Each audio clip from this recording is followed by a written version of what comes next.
రోషయ్య గారు ఒక పర్టికులర్ కమ్యూనిటీకి సంబంధించిన లీడరే కాదు, he's a people's leader. Especially he's a great financialist, economist.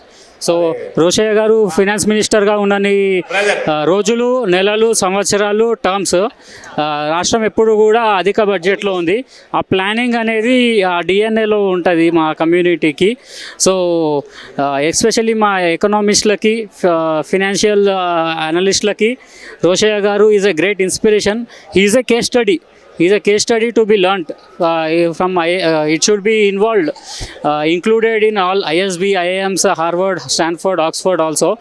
ఎలాగైతే ఒక రాష్ట్రాన్ని ఫినాన్షియల్, ఒక ఫ్యామిలీకి ఎట్లయితే ఫినాన్షియల్ బడ్జెట్ ఉంటుందో ఒక రాష్ట్రం ఫినాన్షియల్ బడ్జెట్ని ప్లానింగ్ చేయడం కానీ, ఎగ్జిక్యూట్ చేయడం కానీ, సో అందరూ బాగుండాలి, అందులో మనం ఉండాలి అనే మైండ్ సెట్ కానీ, ప్లస్ ఏ పొలిటికల్ పార్టీకి అగేన్స్ట్ అన్నట్టు కాకుండా అందరినీ కలుపుకొని వెళ్ళాలి అనే ఉద్దేశం కానీ, ఈజ్ అ పీపుల్స్ లీడర్.